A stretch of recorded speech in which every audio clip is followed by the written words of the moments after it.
Vendredi prochain, on peut se raser, non, paraît-il? Vraiment, enfin, les rois de Shabbat, non? Les rois de Shabbat, non. Non? Non. Ah non.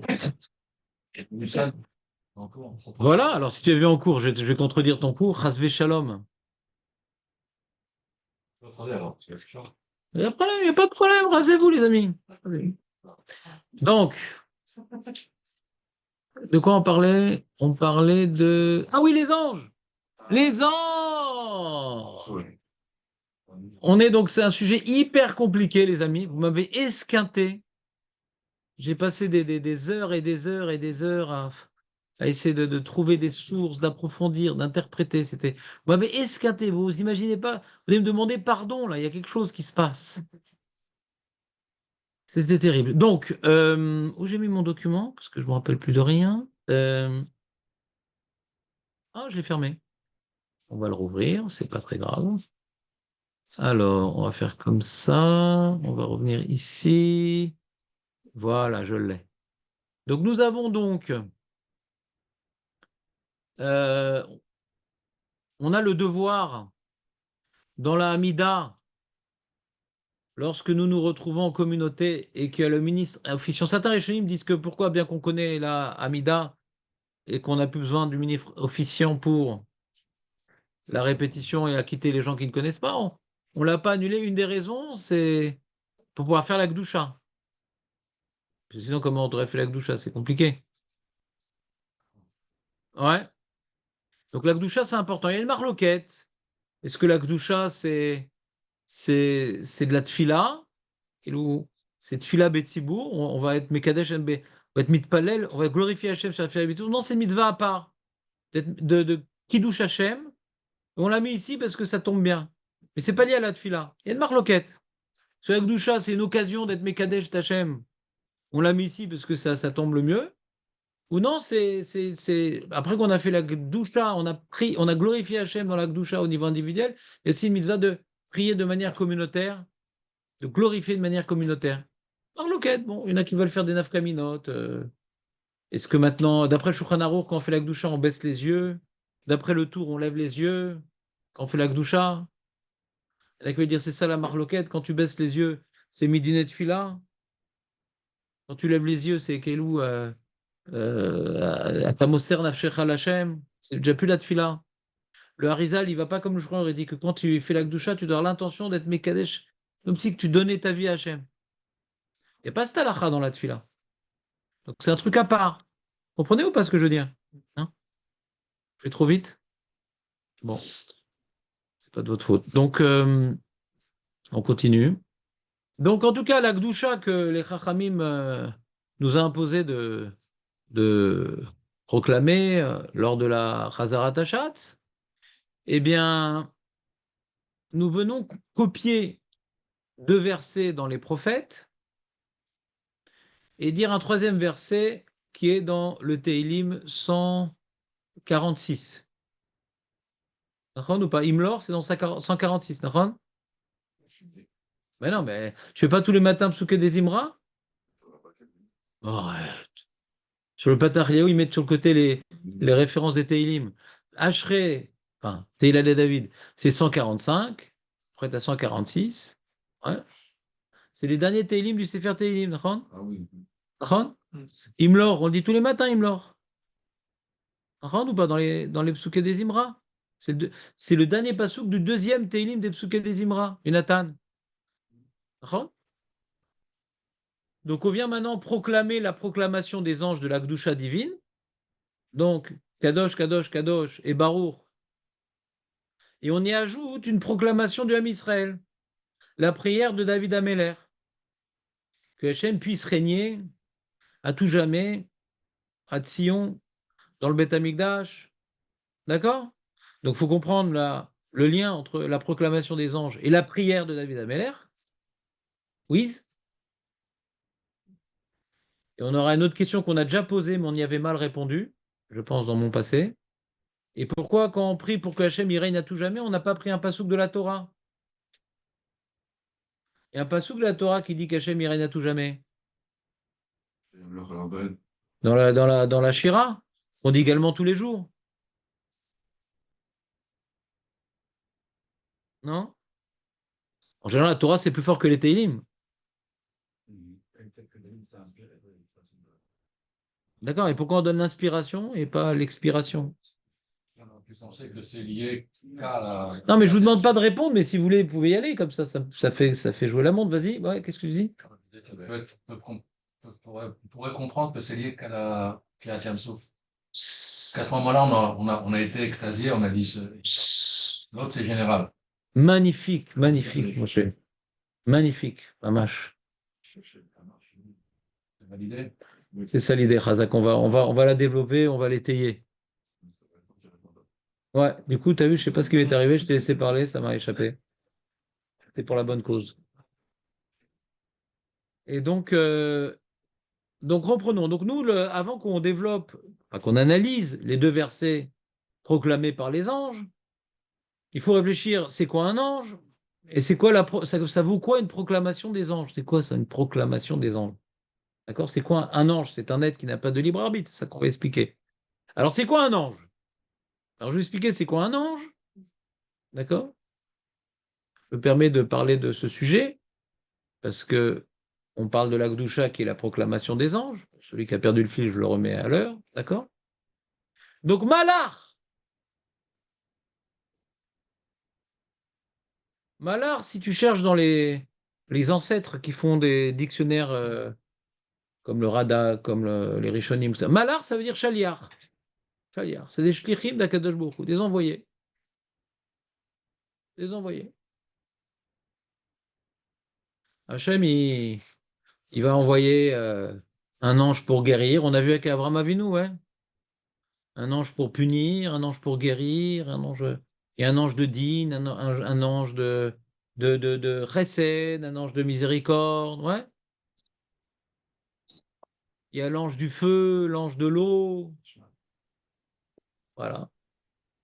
Le feu, c'est peut-être le chesed. Le feu, c'est peut-être le din. L'eau, c'est peut-être le chesed. Bon, donc Hachem, il n'intervient pas directement, il intervient par des intermédiaires. Les anges, c'est des intermédiaires. Ils n'ont pas de libre arbitre.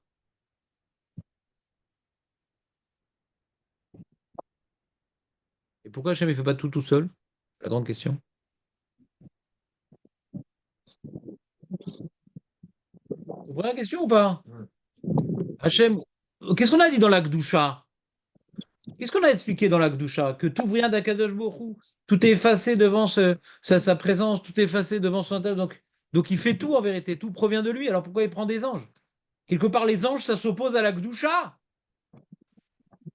Vous comprenez ou pas? On avait dit. On avait dit. Contrairement au Goïm, pour la mise, qui sont apparemment, Hachem, il envoie les éponges pour servir les Goïm, pour s'occuper des Goïm, quoi. Nous, apparemment, c'est Hachem directement qui s'occupe de nous. Est-ce que c'est systématique, Hachem, il passe par des intermédiaires, ou est-ce qu'il y a des Matzavim où non? Mais pour nous aussi, passe par des intermédiaires. Je viens de parler d'Avraham Avinu. Ouais. Et on dit dans la Gada de Pessar que Makat Bechod, c'est Loed et Malar, Loed et Saraf, Loed et Chaliar. Donc je sais bien que là-bas c'était particulier, mais voilà que l'égoïme, c'est que un Malar qui s'en occupe. Et le Ham Israël, yesh yesh. En général, tout se passe par des anges. C'est pour ça qu'on dit fais gaffe. Quand tu fais une prière devant le malade, il y a la shrina, alors tu peux le faire dans n'importe quelle langue. Mais quand tu pries pour un malade et c'est pas devant le malade, fais attention de ne pas faire ça en araméen ou en français, parce que les anges qui amènent les prières, alors ils n'aiment pas ces langues-là. D'accord? Donc tu vois qu'il y a même des anges qui amènent des prières. T'entends ou pas? Que nous on prie, ouais. Non? Vous connaissez la chanson, Marnisera Chamim. Je ne pas la suite. On parle des anges, c'est une prière, Marnisera Chamim. Son Marnisera Chamim. Alors il y a les Rishonim, est-ce qu'on peut dire ça et tout? Il faut prier directement à Hachem et tout. Mais on voit dans la liturgie juive, les anges aussi, ils portent les prières. On voit dans la Gemara, ils portent les prières. Fais attention. Bélachon Arami, il ne comprend pas, donc ne fais pas une prière en araméen. Ouais. Des fois, c'est directement caché, des fois, c'est avec des anges. Sujet compliqué. On a abordé un peu l'histoire de prière avec des anges et tout. On a parlé un petit peu. C'est normal qu'un roi, il a un royaume. C'est normal. C'est-à-dire que le roi, il va pas, c'est pas de son rang d'intervenir, même s'il peut le faire. C'est pas de son niveau d'intervenir dans tout. Il a des chauffeurs, il a un protocole. Il a des chauffeurs et puis il a prise quand même. Ouais, bien sûr, il contrôle tout. Ah oui, il tient la laisse. Le roi, Il peut ramener au dernier moment. Je sais Hein. pas ce qui se passe derrière, quoi. C'est le théorème. Vous connaissez le théorème, comment il ramène les anges? Le protocole, c'est le roi. Le théorème de Thalès. Il peut ramener d'un coup comme ça. Ouais. Il lâche pas l'ange. L'ange, il est complètement accroché à la laisse. C'est-à-dire, je vais donner un exemple. Le Zohar, il dit que toutes les herbes, toutes les machins, comment on appelle ça, ouais, les herbes. Les herbes. Pas celles qu'on fume, celles qui poussent, ouais. Toutes les herbes qui poussent, il y a un ange qui dit Gdal. Gdal. C'est-à-dire, qu'est-ce que ça nous apprend ce Zohar-là? Quelque part, les lois naturelles, c'est des anges. C'est pour ça que j'ai parlé du théorème de Thalès. Les lois naturelles, c'est des anges. Il y a un ange qui pousse le soleil, il y a un ange qui... Attention avec ça aussi. Vas-y, c'est quoi?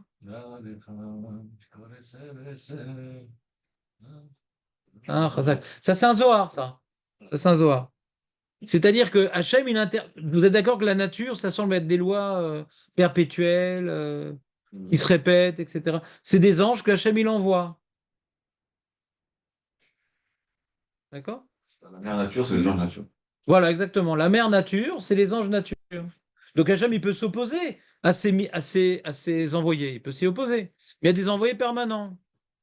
Il y a aussi, par exemple, l'ange du Din, c'est aussi quelque chose de permanent. Toute punition. C'est une loi. Il y a des lois physiques et des lois métaphysiques. C'est pour ça que quand maintenant on a fauté avec la faute du veau d'or, Hachem dit ah, je vais vous envoyer rentrer en Israël par un ange. Je dis non, non, non, non, non, non, non, non. Parce que si c'est un ange qui nous dirige, alors il n'y a pas de miséricorde quelque part.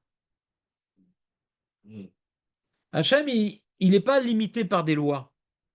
On peut avoir complètement fauté, en fin de compte, il ne nous tue pas. Pour son cheshbon, pour son... L'ange, c'est des lois. On a fauté, on se fait éclater, c'est tout. Tu comprends pas? Malach, je crois que le Maral, il dit Malach, c'est Midata Chesed. Saraf, c'est Midata Din qui brûle. Chaliar, c'est un peu miséricorde qui inclut les deux. Achamim, c'est entre le Din et le Chesed. Et le Din, il est là. Hein. Pourquoi? Parce que Hachem, il te donne, mais tu ne mérites pas et il risque de te reprocher ce qu'il t'a donné. Donc, miséricorde, c'est un état intermédiaire entre le din et le chesed. Miséricorde. Pourquoi? Parce que l'omagi alecha, donc tu contractes une dette par la miséricorde. Toute miséricorde, c'est une dette. Donc, il y a du din un peu dans la miséricorde. Alors, chesed, c'est un cadeau sans avoir sans cheshbon. Vous comprenez ou pas? Donc, la rachamim, c'est un peu entre din vers chesed. C'est un chilouv. Comme ça, le Maharal, il dit Shaliar, le Shaliar, c'est le Chesed, Saraf, c'est le Din, pardon, Malar, c'est Chesed, Saraf, c'est le Din, et Shaliar, c'est les deux. C'est donc miséricorde. Vous comprenez un peu ou pas? Donc c'est un peu carré, quoi. C'est un peu carré. Les angles, c'est carré, quoi. Il y a des. Chaque herbe, elle a son angle, chaque intervention divine bien divisée, elle a son ange. Vous comprenez ou pas? Non? Bon. J'aurais essayé de te lire peut-être un petit Maral. Où le Maral? Ah là, je l'ai pas copié. Où le Maral? Ah voilà. En fait, c'est un exécuteur de volonté divine sans libre arbitre. Exactement. Vous entendez la définition magnifique? Magnifique. Magnifique. Un exécuteur de volonté divine sans libre arbitre. Donc on se dit à quoi il sert, du coup. C'est ce qu'on appelle la main longue d'Hachem. En d'autres termes, Hachem, il intervient dans le din, dans la rachamim, dans la nature. C'est lui qui fait tout ça. Mais c'est par l'intermédiaire d'un ange, donc ça revient au même. Il pourrait le faire sans l'ange, du coup. Vous comprenez un peu le problème ou pas trop? Ok. À quoi il sert, Bassoff? À quoi il sert, Bassoff?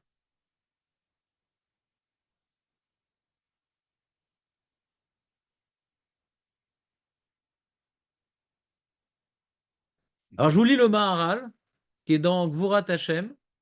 C'est quoi le livre Gvurat Hashem du Maharal? Ça dit quelque chose? Gvurat Hashem, il parle de quoi, Gvurat Hashem? Bien, je vous éduque. Comment ça va, Benjamin? Je suis trop content de te voir. Il va bien, Aaron? Oh, Hashem. Détente, mais tu devrais quand même songer à une maison. C'est beaucoup plus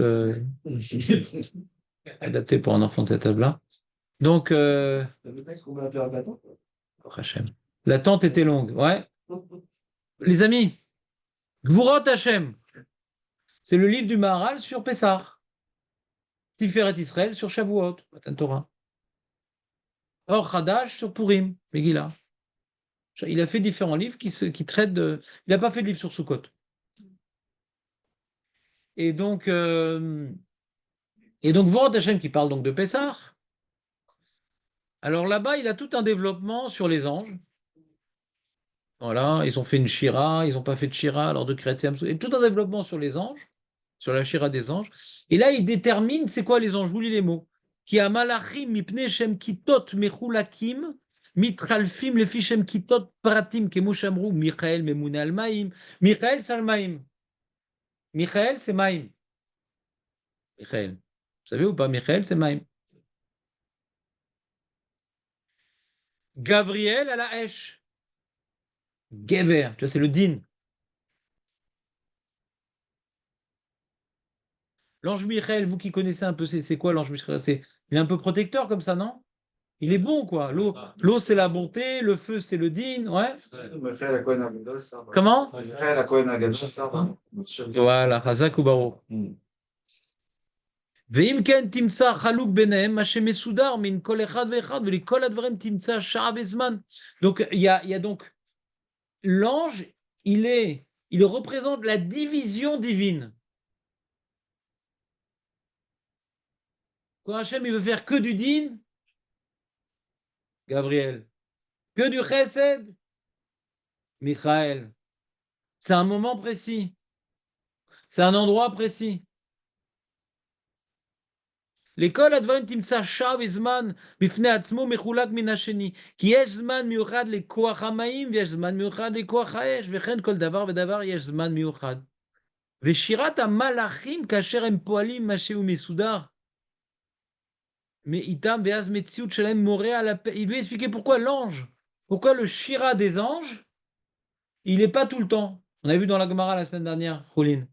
Il y en a, il chante des fois une fois par heure, ou une fois par journée, ou une fois par année, ou une fois. Alors que l'homme Israël peut chanter tout le temps. Parce que l'ange, il a une mission bien précise. Il fait une mission. Ça peut être une mission une fois dans l'univers. Donc quand il a fini sa mission, il fait une shira. Vous comprenez ou pas? Alors l'Israël, c'est permanent. Pourquoi? Il dit parce que le Ham Israël, écoutez bien. Et là, on va dire un grand yesod. Accrochez-vous. Accrochez-vous. Vous accrochez ou pas? אבל ישראל אינם חלק כלל, כי הם אומה יחידה, שלא תמצא עוד כמותה, שאם אתה מוצא כמותה את האומה הזאת חלק, אבל אתה שהוא יחידה, הכל, שכל מי שהוא יחיד הוא הכל. C'est ce qu'on vous dit depuis sans arrêt, au nom du Maharal, bien sûr. Le Ham Israël a été créé, a été choisi, a pour mission d'incarner, de refléter l'unité divine. Ça, je l'ai dit sous toutes les formes. On a parlé de Yaakov Avinu. Yaakov Avinu, c'est le Ham Israël en potentiel condensé, le Tamtsit. C'est pour ça que quand il s'est couché, 12 pierres en sont devenues une. Les 12 tribus représentent la division de la perfection divine. Une tribu, c'est le din, l'autre, c'est le rachamim, l'autre, c'est le chesed, l'autre, c'est l'imouda Torah, l'autre, c'est la tfila, l'autre, c'est le commerce, l'autre, c'est le l'achat. Donc, Hachem, il est parfait dans tout.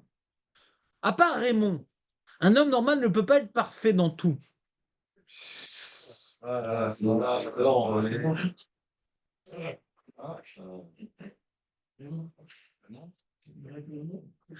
homme normal, nous, par exemple, on va parler de tribu, même à un niveau individuel. Ouais. Par exemple, non, ici, j'ai pas. Mais il y a des gens, par exemple, qui incarnent une qualité. Et ils ont un travail. Elle dit quoi? Moi, je ne suis pas obligé de faire les 613 votes. Non, les 613 mitzvot te font développer toutes les qualités, d'accord, les 613 mitzvot. Mais tu dois trouver ta mission dans laquelle tu dois exceller. Ta mission dans laquelle tu dois exceller. Tu dois travailler la rachamim, le din, le chesed, la chorma, la tfila, la patience, tout. Tu dois travailler tout. D'accord? Parce qu'une perfection sans les autres qualités, c'est pas une perfection, ça s'appelle un extrémisme. Il n'y a pas d'harmonie, il n'y a pas d'équilibre. Donc de toute façon, il faut tout développer en nous. Mais il y a un point sur lequel je vais être le reflet d'Akadosh Baruch Hu. D'accord? Alors chacun doit trouver sa voie.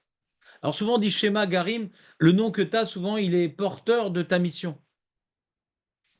Ouais. Donc le problème, quand tu t'appelles Jacques Brel, tu ne sais pas vraiment si tu as une mission. Tu comprends ou pas?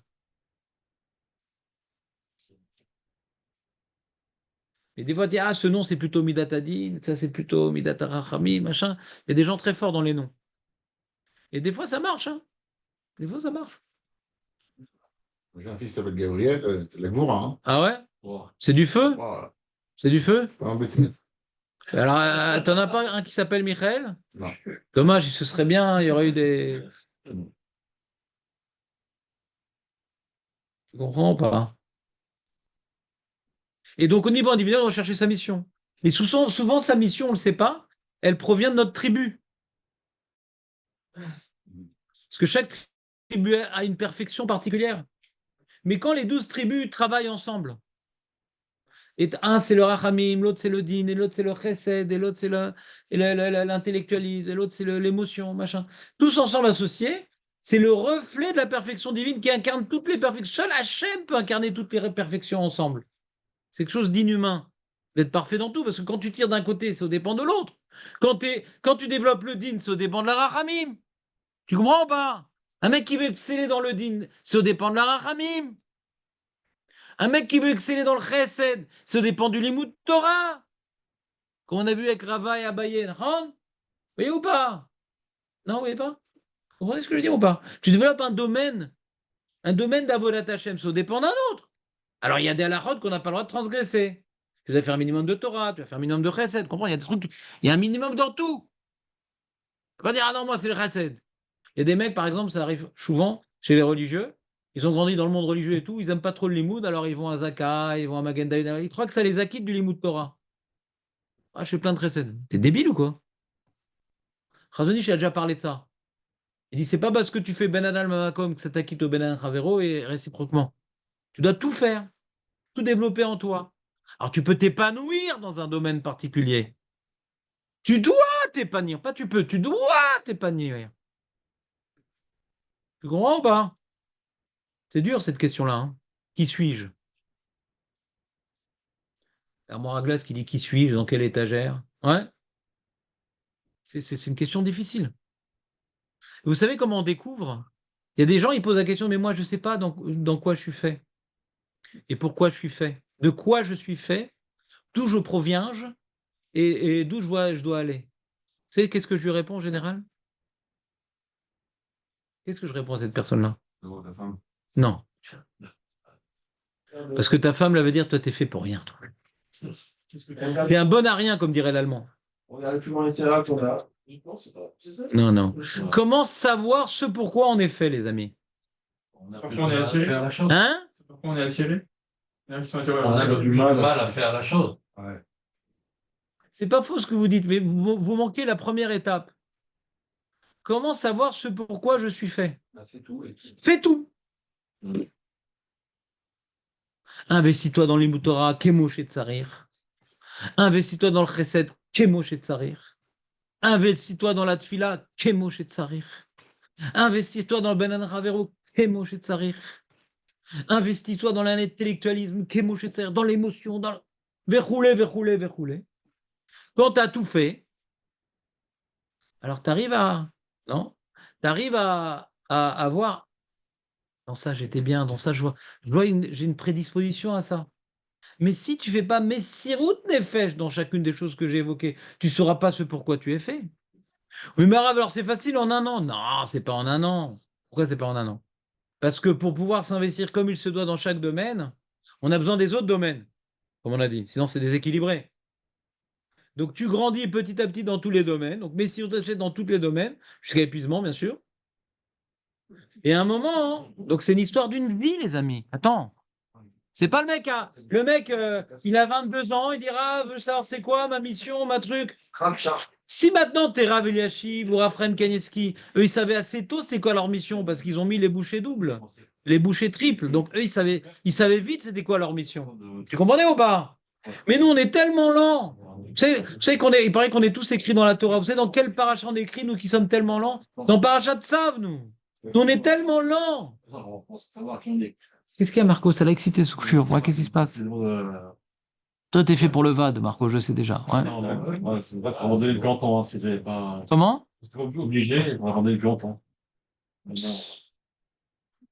Par contre, c'est ta mission, c'est pourquoi t'es venu, ce serait dommage. Donc, vous comprenez ou pas? Nous, ça prend beaucoup de temps, c'est l'histoire d'une vie, ça prend à se connaître. Ouais. Et qu'est-ce que je fais en attendant, Rav? Ben, en attendant, ben, tu étudies tout le chasse, tu accomplis tout le Shulchan Aruch, tu développes tous les domaines de la vie. Mais j'ai plus le temps de travailler, Nachon. Tu peux travailler, mais tu n'as pas ta tête dans le travail. Tu peux travailler, et tu peux voir ta tête dans le travail. C'est vrai, c'est une vraie mission, les amis. C'est un truc énorme de trouver sa mission sur Terre. Si ta mission, c'est ton activité professionnelle, bien sûr que ça te fait de l'ombre sur ta mission. Vais regilgoul sur regilgoul, mon ami. Tu vas revenir. Ah bah oui. Quand maintenant tu es au vert, quand tu es au vert sur ta mission, une fois, deux fois, trois fois, ça s'appelle comment en hybride? On ta gamme au vert. Faut recommencer, tu remets la pièce, t'as trois boules. Complètement tilté, le mec. C'est un gros travail, la Vodat Hashem. Non, heureusement qu'il n'y a pas beaucoup de monde aujourd'hui. Parce que si j'avais ici sur place des Amaretim du Meurab, c'est décourageant votre histoire. Ça, vous faites le cours rez-de-chaussée pour pas qu'on se jette par la fenêtre, c'est dangereux. Mais Vadaï, que celui qui n'a pas de sheifot, celui qui n'a pas d'ambition spirituelle, ouais, ben il est complètement happé par le monde matériel, parce qu'on a besoin d'ambition. Mais quand tu as compris que c'est ça l'ambition de la vie, c'est de savoir ce pourquoi je suis fait, et pour y arriver, il faut m'investir dans tous les domaines, tu comprends bien qu'il n'y a pas beaucoup de place pour autre chose. Alors il y a des hauts, il y a des bas, c'est pas un travail ininterrompu, hein. Et on retombe dans la matière, et là on fait petit avéra, et là on fait machin. Et c'est important l'avérote. C'est pas que je vous demande d'y accéder au plus vite, mais ça fait partie du parcours. C'est important l'avérote. Parce que si dans l'avérote, on apprend à se connaître, on apprend nos limites. Et surtout, vous savez ce que moi j'ai découvert dernièrement, j'avais plus ou moins compris, mais je l'ai ressenti, que dans l'avéra, on apprend à sentir notre réalité humaine. Quand tu es tout le temps en train de t'élever, et tout, tu perds les pédales, tu crois que tu es. Oh Hachem, je m'en sors bien et tout. Tu sens pas ta dépendance à Hachem. Ah, merci Shlomo. Rien que pour ça, ça en valait la peine. Merci Shlomo. Tu entends ou pas? La Avera, ça te rappelle combien tu as besoin d'Hachem. Et la Avera, ça te permet de prier de toutes tes cochotes. Hachem, pardonne-moi. Permets-moi encore de me rapprocher de toi.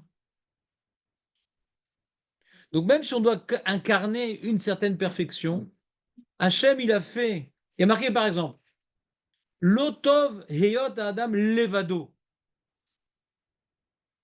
Il n'est pas bien que l'homme soit seul. Pourquoi? Parce qu'il va se prendre pour Dieu. Alors dès qu'on lui a passé une femme, c'est fini. De toute façon, elle te rappellera que tu n'es pas Dieu. D'accord? Elle m'a la saute. Donc tu vois bien que l'homme ne peut pas incarner la perfection dans sa nature même, qu'il y a une partie de féminité qui apporte la perfection que l'homme n'a pas. Déjà, l'homme lui-même, il ne peut pas incarner la perfection divine. Vous comprenez ou pas? Des fois, la shrina, elle est au masculin, des fois, elle est au féminin. Parce qu'Hachem, il a la perfection masculine et féminine qu'un homme ne peut pas avoir. Donc déjà, à l'origine, pour arriver à la perfection, donc la femme, elle a certaines midotes que l'homme n'a pas, et réciproquement. Donc déjà, l'auto vient à l'Evado, donc Hachem, il a séparé l'homme en deux pour pas qu'il se prenne pour Dieu. Vous comprenez ou pas l'idée? Donc il va incarner une perfection, la femme va incarner une perfection, Veil et Bassar Echad. Et quand on arrive au Bassar Echad, on arrive à être le reflet de la Shrina. Puisqu'on a combiné deux forces qui sont a priori opposées, mais qui sont en vérité des perfections extrêmes, et dans la complémentarité, on arrive à l'unité. J'ai refait la phrase? Hein? Elle était longue la phrase? Non, c'est Très bien, tu le vis tous les jours, ça, chez toi. Et donc, il y a deux forces qui sont opposées. La femme et l'homme, ouais, c'est deux forces qui sont opposées, pas qui sont différentes, c'est opposé. pas de différence. Hein? Donc, on peut dire des choses différentes. Non, non, opposé. C'est mamash opposé. Ezer kenegdo, ils disent Razal. Ezer kenegdo, Alpipchat, c'est une force qui est en face. Razal, non, c'est kenegdo, c'est opposé. Mamash opposé. C'est opposé. Opposé. Mais vous savez que les 12 tribus sont opposées aussi. Elles sont opposées, et si on n'a pas le même projet que c'est servir Hachem, on s'entretue. Et les tribus qui s'entretuent, il y a des livres sur ça, ça s'appelle le Nar. D'accord? Et le Nar, Mimouma, non, le Nar.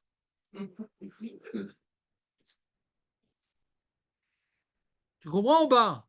Hachem, si maintenant c'est des forces qui arrivent à une perfection bien précise, si c'est des perfections bien précises, ça s'oppose à l'autre. Le chesed, il s'oppose au din. La chorma, elle s'oppose à l'émotion. Mais on a besoin et de chesed, et de din, et de chorma, et d'émotion. Donc si on n'est pas moser nefesh pour Hachem, on met cette force-là, pas pour moi, mais pour Hachem, si c'est pour moi, ça s'oppose à l'autre. Comprenez ou pas?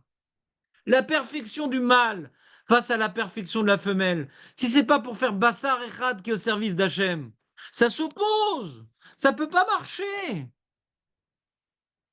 C'est fait pour pas marcher. S'il n'y a pas, c'est la Gemara qui dit, ouais. Si maintenant, ils sont Bassar et Khad, si maintenant ça va, alors il y a Shrina Benehem. Et c'est l'histoire, non? C'est pas cette histoire-là. Ou sinon, c'est le feu. Parce que dit Ish, Veisha, tout ça. Vous connaissez, vous adorez les jeux de mots avec les lettres et tout. Vous adorez ça normalement. C'est les ancêtres de Maître Capello. Regarde, t'as Ish, t'as le Esh et le Yud. Isha, t'as le Esh et le E. Donc si Hachem, il est là-bas, c'est-à-dire on cherche à faire Messirut Nefesh pour incarner les valeurs divines, alors c'est le Yudke. D'accord, Yudke. Le Vavke, c'est la Ktuva, ouais, paraît-il, machin. Le Vav et le E. Assumer ses responsabilités l'un envers l'autre. C'est là que tout va, ouais. Les responsabilités. C'est pas que de l'amour et de l'eau fraîche. Pas du tout. C'est des devoirs, le mariage. Alors, vous avez cassé l'ambiance, là, le romantisme. Il y a besoin de beaucoup d'émotions. Il y a besoin des deux. De devoir et d'émotion. Mais l'émotion, elle va par le devoir. Quand tu es Moser Nefesh pour ta femme, pour accomplir tes devoirs, ben, tu t'attaches comme un homme, il s'adore. Quand il y a une partie de toi dans ta femme, ben, tu t'aimes bien. C'est comme ça. C'est narcissique. C'est comme dans les enfants. On revient au sujet. Donc, Hachem, il a créé des forces divisées, et chaque force, elle est en opposition aux autres. La seule possibilité d'arriver à l'harmonie, c'est quand toutes ces forces, elles focalisent vers Hachem. On voit ça dans le couple, on voit ça dans les tribus. Yaakov Avinu, qui est la réunion des 12 forces, qui incarne l'unité, qui incarne l'Akdoucha. On a fait des shurim sur ça, vous vous rappelez, Yaakov, c'est l'unité, c'est l'Akdoucha. C'est pour ça que sur le Kisei Hakavod, il n'y a que l'image de Yaakov. Donc c'est pour ça qu'il y a les 12 pierres, il dit le Maharal. Lui, il incarne les 12 perfections ensemble. Il y avait Abraham, c'était le Chesed. Il y avait Yitzhak, c'était le Din. Et Yaakov, c'est la combinaison des deux. Donc il est le Ehad. C'est clair ou pas? Donc, la division des forces, c'est les anges. Et les anges ne s'unissent jamais. Les anges représentent la division. Ce qu'on vient de lire dans le Maharal. Hein. Donc il y a la force de l'eau, il y a la force de la bonté, il y a la force du feu, la force du din, il y a la force de Rachamim, il y a la force de la nature, il y a la force du cosmos, il y a toutes sortes de forces. Et chaque ange, vous connaissez la Gemara qui dit ne peut faire qu'une seule mission. Avec l'histoire des anges qui sont venus chez Abraham Avinu. Un pour guérir, vous vous rappelez ou pas? Un pour détruire Sodome. Justement, il y a un Maharal là-bas sympa. Et après, ils sont restés quand même pour Sodome. Ouais. Mais c'est pas celui qui est venu guérir qui est venu détruire Sodome. Tu connais, non, cette histoire? Ouais, bien sûr. Il n'y a pas un ange qui a fait 2 missions, là? Ah, c'est la question que Rachid pose. Dans le même domaine. Chazak, c'est la réponse du Maharal. C'est dans 18.2. 18.2, on va voir Rachid, 18.2, Bereshit, 18.2. וישאנה וירא והנה 3 אנשים ניצבים מעלה וירא וירא סקרתם. Rashi, donc il a vu 3 hommes, c'est les 3 anges. Rashi nous dit Echad levaser et Sarah, un pour dire à Sarah tu vas avoir Yitzhak. Vechad la forest d'homme, Echad les rapot et Avraham. Donc un c'est Chesed. Yitzhak c'est un Chesed. Chesed, d'accord? Yitzhak qui va naître, c'est un Chesed, c'est un cadeau. Un c'est Din, Sdom. Et un c'est Rachamim. Il explique le Maharal, Rachamim c'est quoi? La Rachamim c'est laisser les choses comme elles sont. Un mec il est en bonne santé, il a de l'argent, il a fauté, la Rachamim il reste comme il est. Lui, il a dit les rapotes et Abraham, c'est-à-dire de le mettre dans un état normal. Le ramener à un état normal. La rachamim, c'est tout est normal dans la rachamim. Comprenez ou pas? La vie est normale. Quand on est vu Kash Rachamim, c'est on demande d'être en bonne santé, d'avoir à manger. Ouais, normal. Normal. Chesed, c'est un truc en plus. Tu comprends ou pas? Et il dit après, Shen malach echad ose shte shlichuyot. Donc il y a un malheur de chesed, un malheur de din, un malheur de rachamim. Tedalecha sheken kol parasha ou maskirin belashon rabim vayochlu vayomru.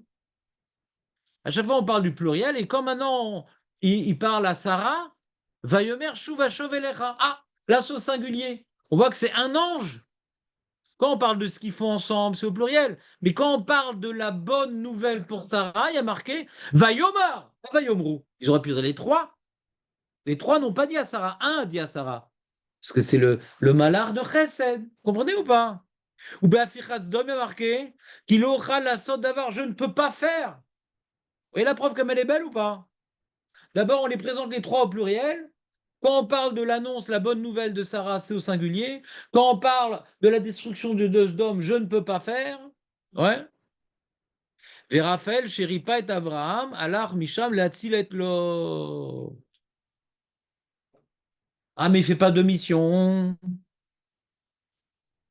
Raphaël, qui est venu soigner Abraham, il est également sorti. J'entends des voix. Serait-ce l'ange Raphaël? Ouais. Non, non, je voulais dire, bonjour, Rav, excusez-moi. Je veux dire qu'ils Oui, étaient plusieurs, excusez-moi. ils étaient plusieurs à Sodome et Gomorrhe pour faire la mission. Ouais. Et donc, très bonne question. Et donc, l'ange Raphaël, il dit Rachi, l'ange Raphaël, il est venu également sauver l'autre. Et c'est sur ça, le Maharal, il explique. Sur ça, le Maharal, il explique. C'est bon? Il est où? Ouais.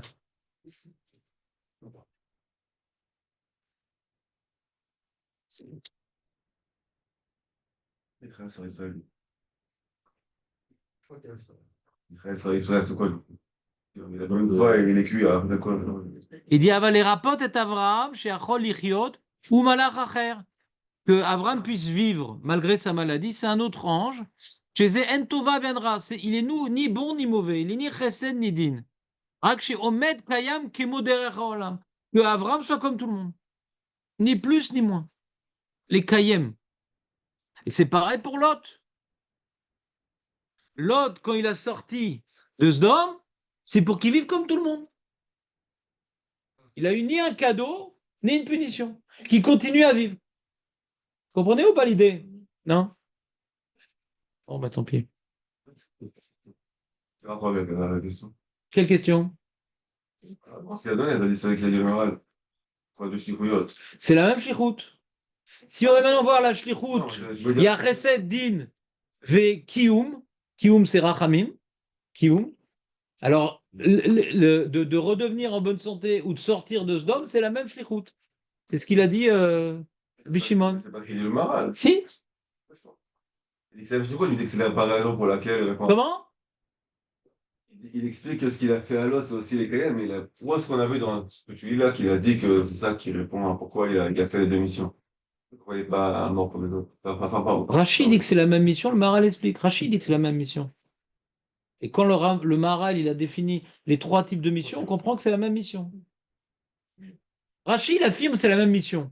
En quoi Refoua, Ve'atzalat, l'autre, c'est la même mission. C'est pour ça qu'il n'a pas été détruit. C'est eux qui t'ont Tu sais qu'il dit c'est pour ça qu'il n'a pas été détruit parce que c'est. Il n'a pas été tué, l'autre. Non, l'ange. L'ange, il fait une mission après il est détruit. Hein. Qui dit détruit? C'est pas ça la question. Mais jamais on a dit détruit. C'est ça la question, qu'il fait une shlichut. Mais c'est pas ça que j'ai dit. J'ai pas parlé de détruit. J'ai parlé de une shlichut, après il arrête. Ouais, exactement. Ça répond à Après, ça. lui, il fait toujours la même shlichut. Donc il fait la même shlichut. Ah, donc c'est une fois. C'est Il peut- une shlichut qu'il va faire tout le temps. Ouais, il peut faire tout le temps la même. Ouais. Ah, d'accord, on n'a pas dit ça. Mais il n'y a pas 2 anges qui font la même shlichut. Et un ange, justement, c'est des axes, les shlichut. C'est des axes. C'est des vecteurs. Ça peut être perpétuel, bien sûr. Bah, bien sûr. Les anges qui amènent le soleil. Et peut-être qu'on peut trouver un lien entre Abraham et Lot, simplement parce que c'est son neveu. Sa guérison de Nafshi, elle peut venir aussi qu'on sauve son neveu. Bon, c'est une autre réponse que le Maharal. Donc, je n'ai pas dit que c'est faux. Disons que ce sujet-là, en réalité, j'avais des idées sur les anges. Pourquoi ça m'a esquinté ce sujet-là? C'est de chercher des sources. Parce que c'est un sujet tellement abstrait que si tu dis ton opinion personnelle, bah, tu fais comme les mecs qui font des conférences et qui sont très très connus. Et dans le tas, il y a des mecs qui ont des sources. Mais pas tout le monde. Voilà. Moi, je ne me gêne pas d'être connu. Mais si c'est être connu pour pouvoir commencer à dire des trucs sans source, je préfère être pas connu. Parce que quand tu donnes des conférences tous les 2 jours, c'est très compliqué d'avoir des sources à chaque chose. Tu comprends? Donc je les critique pas. Ils font chouva aux gens. Et moi, je suis tellement amoureux de Torah que je veux savoir où c'est écrit et qu'est-ce que ça veut dire précisément, que j'ai pas le temps d'aider les gens de manière approximative. C'est tout. C'est pas que je suis mieux qu'eux. Chacun son travail, comme dans les 12 tribus. Mon travail, c'est de comprendre ce qui est écrit dans la Torah. Et j'en fais profiter un petit groupe comme ça. C'est tout. Merci. Ouais, c'est gentil. Non, parce que sans vous, je ne saurais pas étudier autant de choses et de la même manière. Donc j'ai besoin de vous aussi. C'est complètement égoïste en fin de compte. Alors, on continue. On a un moyen de regarder. Voilà. La Torah. Mais Talmida Yoter Mikulam. Donc, Bekitsu, on revient à l'histoire? On revient à l'histoire. Donc, tu vois, l'ange, il vient incarner la division divine. C'est terrible quand même, ta mission. Et pourquoi il y a besoin d'anges? Ça nous induit en erreur du coup. Le soleil, l'herbe, le din, la ramia, des religions, ils font tout un... tu vois par exemple les Incas, par exemple. Bon, j'ai pris un cas comme un autre, mais les Incas, ouais, qu'est-ce qu'ils font eux? Eux, ils ont la passion pour le din. Le dieu de la guerre, le dieu du feu, alors ils brûlent. Tout, il faut des sacrifices humains et tout. Ils veulent calmer le din. C'est ça leur avodazara. D'accord? Et il y en a, c'est certaines, je ne vais pas vous faire un cours de, comment dirais-je, d'Avodazara, mais il y a certaines, comment dirais-je, religions, on va dire, les Romains aussi, c'était le dîme, les Romains, et c'est pour ça qu'ils étaient influencés à la fin, au moment de la décadence de Rome, par les cultes sémitiques, les Syriens, etc., parce que c'était plus rachamim, plus d'espoir. Ils étaient influencés par la Torah, bien sûr, ces régions-là, les cultes sémitiques. Et donc, c'est pour ça qu'il faisait, comment dirais-je, il faisait la Avodazara de dieux qui n'étaient pas les dieux de la cité. Parce que ça les angoissait, le din. Tu comprends, non? Tu comprends ou pas?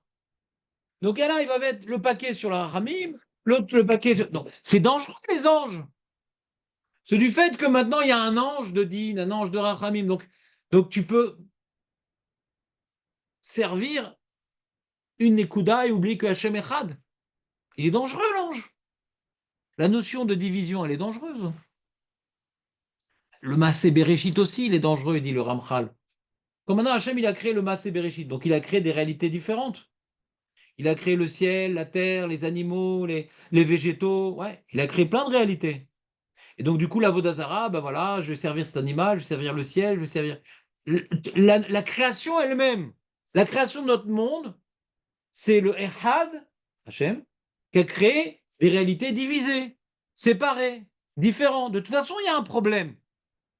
De toute façon, même s'il n'y a pas d'ange, entre guillemets, ouais, ce qu'on voit hein, nous embrouille. Il y a la force du feu, il y a la force de l'eau, il y a la force du vent. Tu comprends? De toute façon, il y a des forces, même s'il n'y a pas les anges. Donc la question, elle est, Hachem, il a créé un monde qui nous embrouille. Mais voilà qu'Hachem, il a créé un monde qui nous embrouille. C'est le but. C'est le but. Le travail qu'a fait Abraham, quoi. Le but, c'est de quoi? C'est bien qu'on est plongé dans un monde où il y a des forces qui s'opposent, des machins. Dire, non, non, ça c'est du mensonge tout ça. Akol bam yakadosh baruch hu. C'est le but. Quand est-ce pour la première fois dans Chazal on parle des anges? Il y a marqué quand Hachem il a créé l'homme, enfin c'est pas la première fois, mais Naaseh Adam. Naaseh Adam. De là-bas, Rachid dit, pourquoi marquer Naaseh Adam? On a l'impression qu'ils sont plusieurs. Non, c'est la religion du monothéisme, d'accord? Pourquoi Naaseh Adam? On voit ici une idée très intéressante. Naaseh Adam, on voit que comme maintenant Hachem il vient maintenant demander aux anges, je fais l'homme ou pas en fin de compte? Bah, je fais l'homme, c'est le but de la création. Il n'aurait pas créé les vaches, les trous noirs et le cosmos, s'il n'y a pas l'homme, c'est le but de la création. C'est Adam. C'est la création de l'homme à l'origine, la création de l'homme, elle est présentée dans la Torah comme étant la création du libre arbitre, donc comme étant la création de la possibilité d'erreur. Et l'ange, et les anges auxquels Akadosh s'est adressé, représentent quelque part la possibilité d'erreur, qui a différentes forces. L'ange qui est présenté dans ce midrash-là rapporté par Rashi représente la possibilité d'erreur. Me faire croire qu'Hachem, il a besoin de force. L'ange en lui-même est une épreuve. Comprenez ou pas ce que je veux dire? Non? Non, non. Quoi, quand je dis, vous comprenez ce que je veux dire ou la phrase d'avant? Donc la phrase d'avant, Naaseh Adam, c'est quoi Naaseh Adam? Possibilité d'erreur. Bah, c'est-à-dire que Naaseh Adam, Rashi il dit, c'est pour donner le libre arbitre à l'homme de pouvoir se tromper. On peut se tromper. Non, non, Hachem, il nous fait genre qu'il y a plusieurs forces et ça nous permet de se tromper. Bederer sherotzel alechem molechimoto. Bederer shadam rotzel alechem molechimoto. Tu veux maintenant croire qu'il y a différentes forces? Même la Torah te le dit. C'est manienne, c'est intéressant que cette possibilité de se tromper, elle soit associée dans la Torah aux anges. Alors c'est vrai que les anges donnent la possibilité de se tromper parce que c'est la division des forces. En plus, c'est spirituel. Donc c'est des forces spirituelles que chacun incarne une force. C'est du polythéisme, quoi. C'est à Mars, c'est à Jupiter, ouais. Ça revient à de la Vodazara. Comprenez ou pas? Et donc celui qui veut partir en guerre, il va manger des Mars. Pour renforcer, ouais. Parce que sinon, il se rappelle d'un mec qui n'a pas mangé un Mars, il s'est fait éclater la guerre. C'est le cas que tout le monde se rappelle dans les guerres, c'est le cas KO. Et on ne veut pas ressembler à lui. D'accord? C'est quoi? Ah, Chazak ou Barou. Donc, les amis, c'est de ma faute, les lourdeurs. Je suis l'investigateur. Mais s'il n'y avait pas la notion de mana, est-ce qu'il y aurait la notion de libre arbitre? Si je me retrouve devant Hachem, moi je vais pouvoir fauter. Alors, il dit une notion très intéressante, Rabbi Shimon, il dit, de toute façon, si maintenant il n'y a pas de possibilité de fauter, il n'y a pas de libre arbitre, donc il n'y a pas de mission. Ouais. Donc voilà que les anges sont nécessaires, que la nature c'est nécessaire, que l'impression de division et de séparation des forces est nécessaire, que notre travail, justement, on a été créé Betselem Elohim, on est l'ombre d'Hachem, on est là pour représenter l'unité dans un monde de division. On est constitué de Neshama et de corps, des os, de la chair, du sang. On est nous-mêmes comment dirais-je, une division ambulante. Il y a l'homme, il y a la femme, il y a les peuples, il y a les tribus. Tout marche par division et séparation et opposition. La Neshama est opposée au gouffre. Comment on arrive à l'unité? Si tu arrives à mettre le gouffre au service de la Neshama, hein, il y a une unité. Si tu arrives à faire l'homme et la femme au service d'Akjorou, il y a l'unité. Les tribus avec toutes les autres tribus, il y a l'unité. Et là, quand maintenant, la Neshama le gouffre est au service de la Neshama, l'homme et la femme, la tribu et les tribus, on arrive au reflet de la perfection, on arrive à une unité totale. Gouffre Neshama, homme, femme, tribu, 12, c'est l'unité totale. Vous comprenez ou pas? Mais tout passe vers la recherche d'unité. Et c'est ça tout libre arbitre. Parce qu'un mec normal, Il voit maintenant sa Neshama, il voit son gouffre. Il dit, mais ça va pas ensemble. Et c'est vrai que ça va pas ensemble, c'est une guerre perpétuelle, le gouffre et la Neshama. Shlomo, tu dis oui, pourquoi tu la ressens particulièrement forte, cette guerre? Mais qu'est-ce qui gagne chez toi, le gouffre ou la Neshama? Donc, vous sentez la guerre ou pas? La guerre. Donc les chrétiens ont dit c'est une guerre. Les chrétiens ont dit c'est une guerre. Et donc on met le gouffre de côté, les abrutis. Donc ils vont dans le monastère. Fred Astaire, monastère. Ouais. C'est quoi le monastère? C'est voilà, pour que la Neshama elle gagne, on abandonne le corps. Mais débile, mon ami. Donc il y a le yin et le yang, il y a le force du mal, force du bien. Alors comme il est force des mal, je vais du côté force du bien. Vous comprenez ou pas? Mais il n'y a plus de Ehad. Même eux qui sont des descendants des Juifs, quand ils parlent du Echad, ils parlent de Trinité sur mer. Ils n'arrivent pas à comprendre la notion d'unité. Ils ne peuvent pas comprendre. Ils ont besoin de représentation. Donc comme ils ne peuvent pas comprendre, il y a le mal, il y a le bien. Donc maintenant, je vais détruire le mal et je vais m'accrocher au bien. Donc je ne vais pas me marier, je ne vais pas avoir d'enfants, je ne vais pas manger, je ne vais pas vivre avec le monde. Vous comprenez ou pas? Alors que la Torah dit non, tu vas te marier, tu as des enfants, tu vas vivre avec le monde, et tu vas essayer de prendre tout, tu vas te battre. Et c'est quoi ce combat? C'est pas tuer le gouffre, c'est pas tuer la Neshama, c'est au Ihoud, d'arriver à une harmonie. Mais ça, le goy, il peut pas envisager un truc pareil parce qu'il n'a pas le mode d'emploi de l'harmonie. Nous, on a la Torah pour arriver à l'harmonie. Mais lui, il a abandonné les mitzvot. Donc il trouve sa Neshama, elle est toute seule la Neshama. Elle ne sait pas comment s'éduquer la Neshama, donc on peut pas arriver à l'harmonie sans les 613 mitzvot. Donc on dit on laisse tomber le gouffre. C'est normal qu'ils ne veulent pas chercher l'harmonie. Ils ne peuvent pas, ils n'ont pas les mitzvot. Donc comment on arrive à l'harmonie, à cet équilibre? Là, j'ai le chesed, là, j'ai le din, j'ai le rachamim, il y a toutes les mitzvot qui représentent des vecteurs bien particuliers. Je développe chaque vecteur et j'arrive à l'harmonie. Vous comprenez ou pas? Qu'est-ce qui se passe au fond? Il y a du bruit. J'entends comme des voix. Non, pas du Shalom Bayit. Shalom Bayit, qu'est-ce qui se passe encore? Qu'est-ce qu'elle a fait? Yichud. On n'a pas le droit de prendre Yichud avec une femme, justement.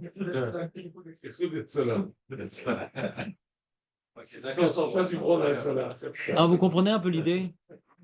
Le Ham Israël accomplit la mission qui était confiée à l'homme. L'homme devait incarner le Yichud d'Hachem et être le reflet du Yichud sur terre. L'homme a refusé. Il a écouté le serpent, il a écouté la femme, il a dit c'est de sa faute, c'est la séparation entre l'homme et la femme. Donc la séparation des tâches, toi tu vas travailler, toi tu vas t'occuper des enfants. D'accord? Donc c'est le bitul haïchoud, la faute, le péché originel. L'homme Israël, il a accepté la mission du haïchoud. Et c'est pour ça, ata echad, veshimcha echad, voilà. L'homme Israël, il est echad. On est les seuls à incarner le haïchoud. Comme on est les seuls à incarner le haïchoud, ouais. Donc on est au-dessus des anges. Les goïms, ils sont en dessous des anges. Parce que chaque peuple, il incarne une certaine perfection.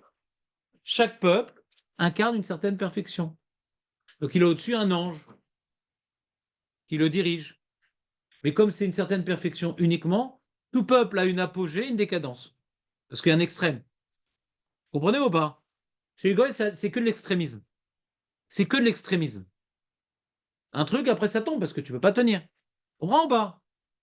Donc les anges sont au-dessus des nations. Parce que les anges, c'est une force. Les nations, ils incarnent une force. Certains expliquent que d'ailleurs, pourquoi on est parti en galoute? Pour apprendre des goïms cette main-là. On n'a pas réussi à les apprendre par les 12 tribus dans l'unité et l'harmonie. Alors on va maintenant, comment dirais-je, en Grèce pour apprendre la recherche de sagesse. On va en Rome pour apprendre le Mishpat, c'est le din Rome. D'ailleurs, c'est pour ça que ce que Rome a légué à l'humanité, ouais, c'est le code. C'est pas la philosophie. La Grèce, c'est la philosophie. En philosophie, c'était nul, les Romains. C'était le code, les lois, la structure. C'est le din. Yavan, c'est le rachamim. Tu vois? Comment dirais-je? La Perse, c'est le chesed. C'est un chesed. Il faut faire. Shefa. Shefa. C'est pas par hasard que c'est les Perses qui ont permis la reconstruction du Beth Amikdash. C'est chesed. C'est ça que m'a dit chesed leumim chatat. Ouais. Et sur Babel, c'est le courage.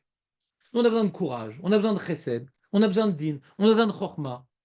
Et comme on a détruit le Beth Amikdash, on a dû être projeté dans quoi? Dans Babel, Paras,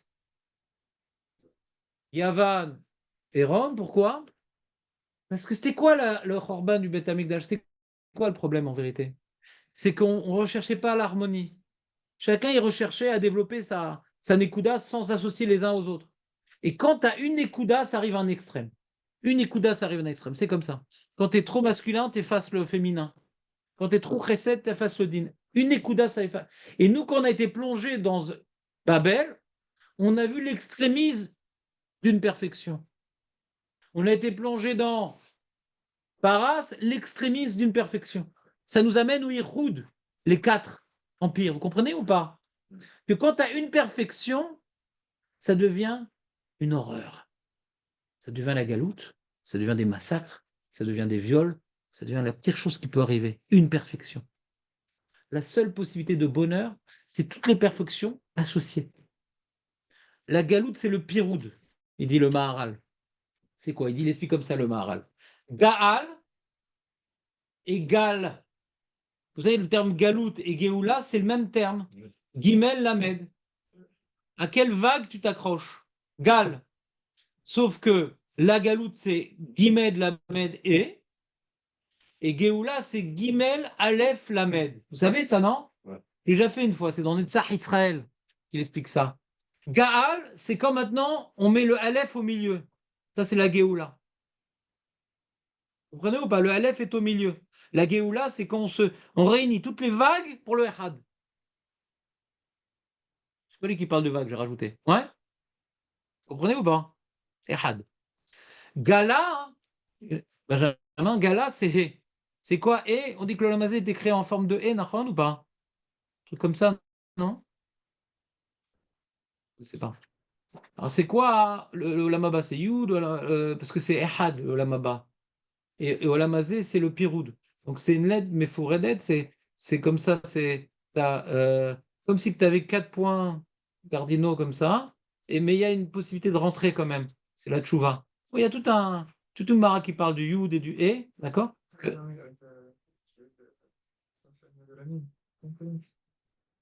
Qui Hachem sur Rolamine, non? C'est ça? Ouais. Et donc le E, donc c'est le Piroud, c'est le Lamazé. Le Lamazé, par définition, on a dit que c'est la division, d'accord? C'est le E. Donc quand maintenant, c'est le vent de la division, c'est la vague de la division, hein, c'est Galhe, c'est Galout, c'est le Piroud. Pourquoi maintenant le deuxième Beth Amikdash qui n'a pas cessé et qu'on n'a pas réussi à reconstruire, il est très très dur? Parce que c'est Sinatrinam, c'est Bitul Haïchoud. L'homme Israël, il s'est complètement déconnecté les uns des autres. Ce qu'on appelle en français l'individualisme. La galoute de l'individualisme. Comprenez ou pas? Ça, c'est le hé. Donc pour arriver à la Géoula, il faut se réunir. Quand on se sépare, alors on se sépare. On se sépare localement en Israël, on se sépare dans le monde, ce qu'on appelle la diaspora. Comprenez ou pas? Donc, je reprends. Chaque galoute, Babel, Paras, Yavan, Edom, représente une force énorme. Parce que chacune de ces galoutes a dominé le monde par cette force-là. Chacun dit c'est Malar Bekipa. Ouais, chaque force, elle a dominé le monde. C'est une force particulière qui domine le monde, mais qui est extrême. Donc, puisqu'elle est extrême, ça retombe. L'extrémiste ne peut pas tenir. C'est que l'équilibre qui tient. D'accord? Comprenez ou pas? Une balle, c'est très très fort, mais au bout d'un moment, elle retombe. Un cerf-volant, il peut avoir un équilibre. C'est pas très fort, mais il tient par équilibre. Comprenez ou pas? Non. Alors, chaque force dans laquelle on était plongé nous a appris l'extrémisme du courage, l'extrémisme de la chorma, l'extrémisme du chesed. Chesed, on a dit, c'est quoi? L'extrémisme du chesed dans la Torah, on voit que c'est le znout, d'accord? Dans la rayot, chesedou, d'accord ou pas? Eh ben, je suis bal chesed avec mon corps. Il a besoin, je lui donne. Pauvre fille et tout, elle est toute seule. Je vais l'aider. C'est un débordement, le chesed. Un débordement. C'est pour ça que Paras, qui est le chesed, c'est également le znout, avec le harem et tout. Ça va ensemble. Vous comprenez ou pas? Edom, c'est les lois, mais c'est aussi la massacrade. Et quand on parle de gueule, C'est le din. la C'est galoute, pour ça que Esav, il est rouge, c'est le din. la galoute Mitzrayim, elle est où là? La Galoute Mitzrayim, La galoute, c'est pas partie d'Herba Galouyot. la galoute, c'est la galoute. Non. C'est le creuset de fer, Mitzrayim. C'est là où on a pu créer. C'est le monde du polythéisme, le monde de l'oubli de Dieu. C'est le dévoilement d'Hachem là-bas. Après qu'on a découvert Hachem et qu'il s'est manifesté à nous, alors après, on a refusé le projet de l'harmonie, de l'équilibre, chacun avec sa force, mais associé aux autres. Donc le piroute des forces de Israël a entraîné l'éducation de la galoute. On va être plongé dans l'extrémisme de chaque force. Et on a souffert de forces positives parce qu'elles étaient isolées des autres. La galoute, c'est souffrir de forces positives parce qu'elles étaient isolées des autres. Comprenez ou pas? Ou c'est abstrait ce que je dis? Shimon, c'est abstrait ou pas? C'est très bien. C'est un manque d'équilibre. Exactement.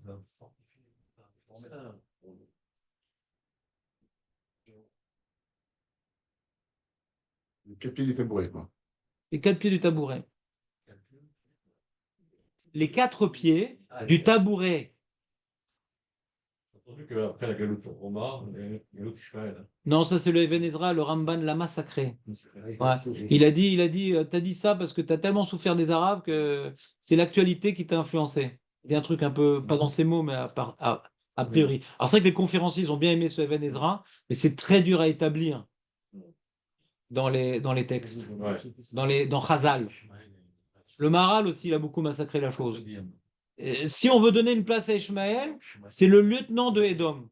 Mais ouais, c'est souvent peut-être un. Mais c'est pas un couard en soi. C'est le lieutenant de Édom. Ouais. C'est le chaliard d'Édom. Ce qu'on voit aujourd'hui, les Maasés. Sans Édom, si les Américains mettent un grand coup, il n'y a plus d'Ishmaël. Hein. Pourquoi ça te dérange de dire que c'est une autre force? À cause des psukim de Daniel, il y a quatre empires, c'est tout. C'est une question de rigueur. Non, c'est un problème. Et, entre nous, Ishmaël, c'est pas tellement une force. Quoi. Ouais, non.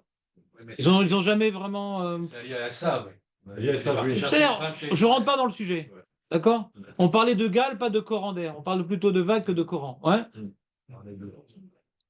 On reprend. Donc, si on a parlé de tout, il faut que je vous synthétise.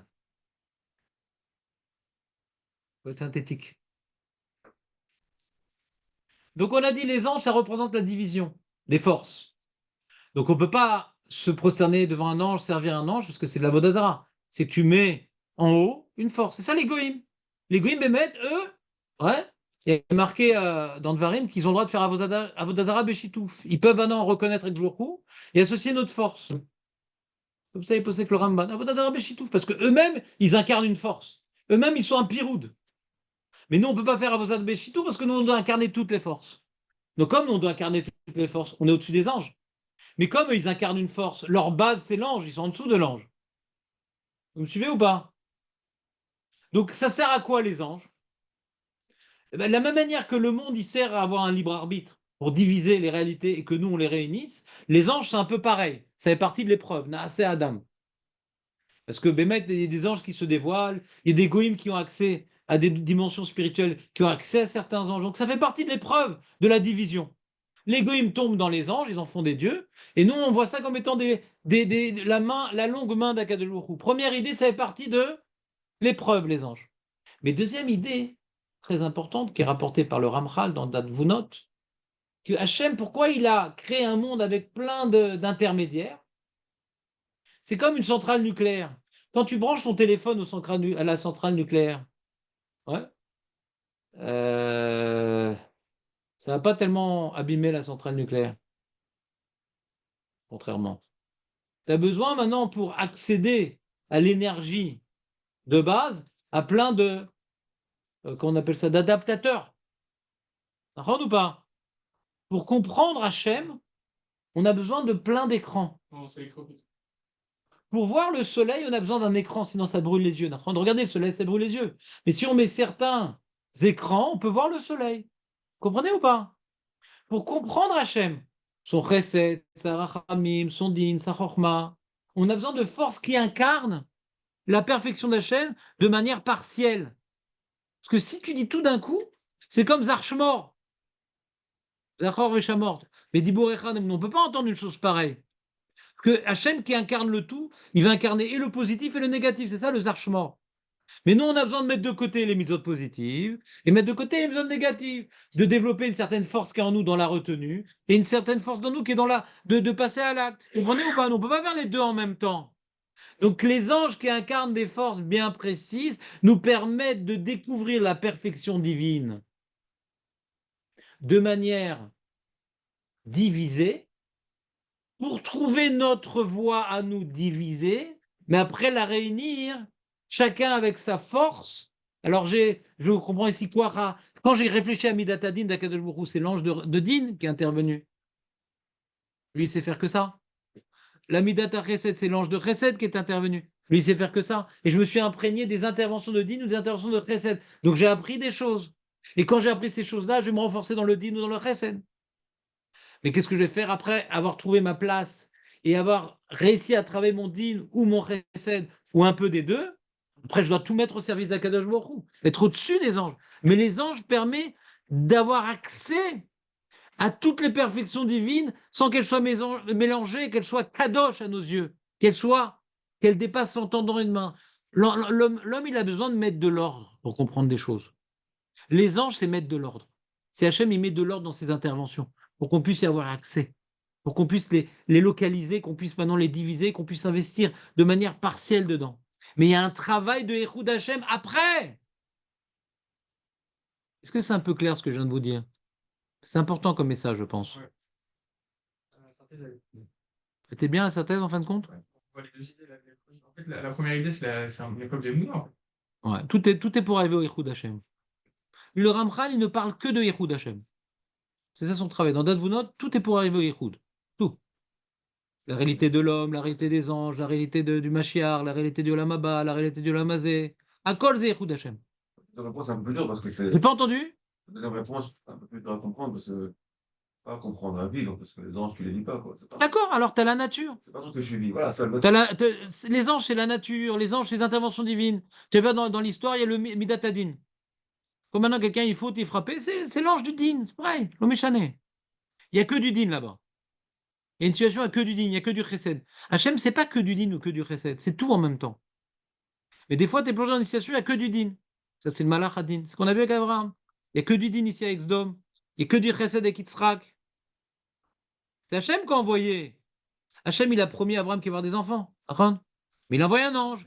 Que l'enfant, c'est que du chesed. De dire Hachem, il a envoyé l'ange du din, c'est comme de dire Hachem, il a agi que par din. Voilà. Mais c'est pas Hachem d'agir que par din. Hachem, il est tout. Ah. C'est ça qui passe par le malach. Hachem, il est tout.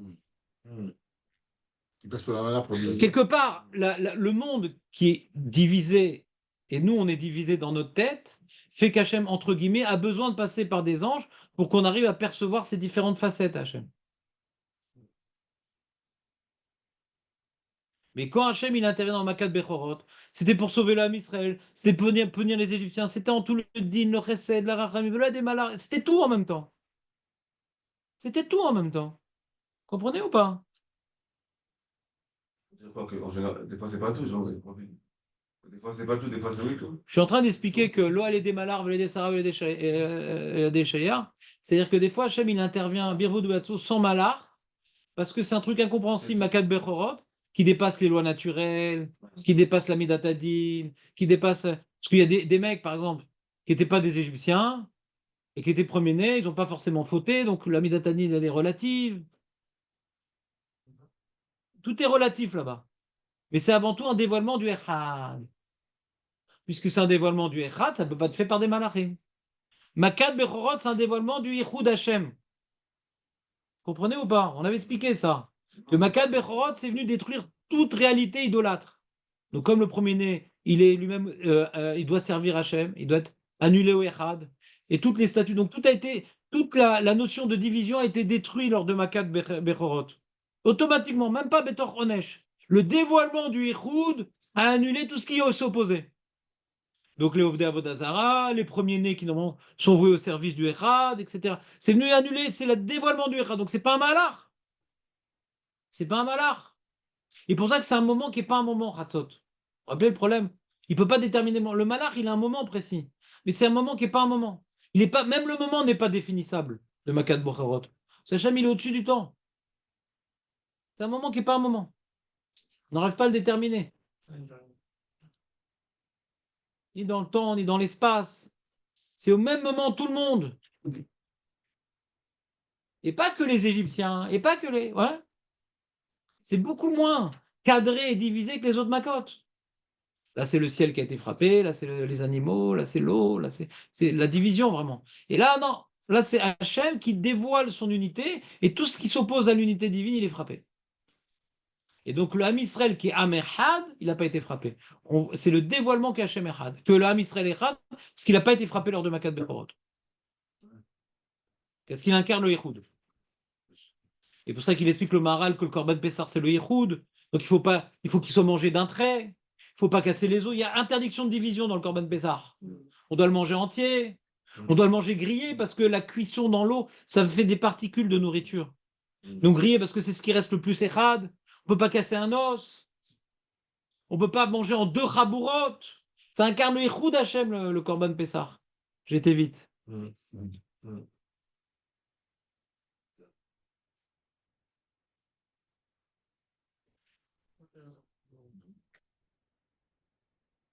Intéressant aussi de voir qu'en fait un homme il peut s'élever par